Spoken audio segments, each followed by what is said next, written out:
illness can spread in a variety of ways and can lead to death. One of the most common this time of year is the flu. But another type that without appropriate action can spread is E. coli. E. coli 0157H7 is a bacterial infection that can cause nausea, vomiting, and diarrhea that may be bloody. Even when it's not deadly, it can cause serious complications, including kidney damage. One of the things we want to know about this early on is we want to identify a potential source. Besides person-to-person transmission of E. coli, where somebody gives it to you, you can also get it.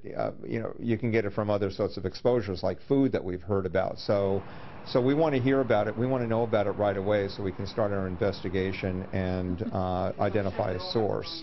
The other thing we want to identify is whether there are any other cases, because for both of those reasons, the source and the cases, we need to take control measures to keep this from spreading. This summer, a child who had tested positive for E. coli had attended a play area at Lakeshore Athletic Club.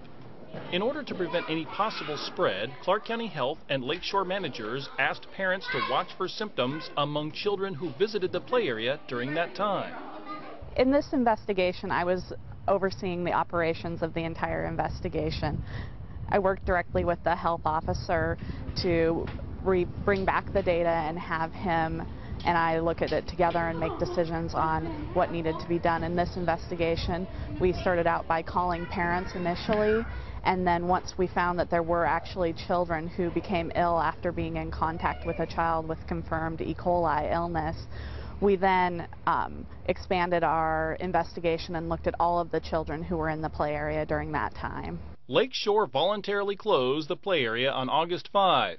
It remained closed until public health and the club determined there was no further risk of exposure. When we closed it at that point, it had already been cleaned. We cleaned the play area twice a day. We actually closed in the middle of the day to do a cleaning. So the play area itself was already clean. We did take that time, advantage of that time to do a more thorough, deeper cleaning. We got to do some detail work that's a little bit harder to do, a little more time consuming when we are operational. So we definitely took advantage of the closure. E. coli is most commonly tested in stool samples. Parents were asked to have their kids tested before allowing them to return to the site.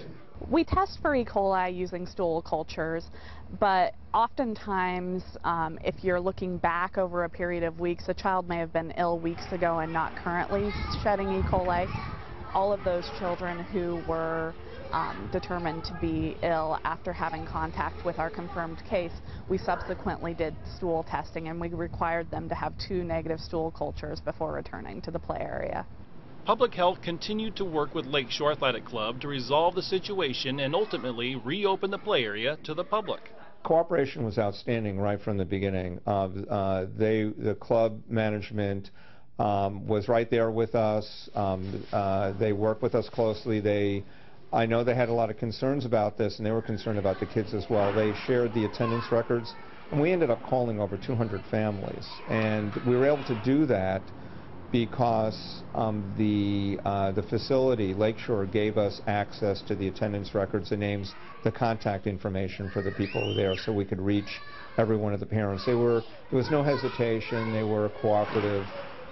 It was clear to me, from my perspective on this, that their interest was the same as our interest, that the kids and the staff were safe there. Public Health reminds citizens of the following tips to prevent E. coli infection. Wash hands frequently. Wash hands after using the toilet or changing a diaper. Wash hands after petting an animal at a petting zoo. Thoroughly cook ground meat. Avoid drinking unpasteurized products such as milk or juice. Carefully wash all produce. Keep children who have diarrhea at home. For their efforts at quickly responding to a health threat and preventing further spreading of an extremely contagious illness, the staff of Clark County Public Health and Lakeshore Athletic Club are this month's Our Personal Best.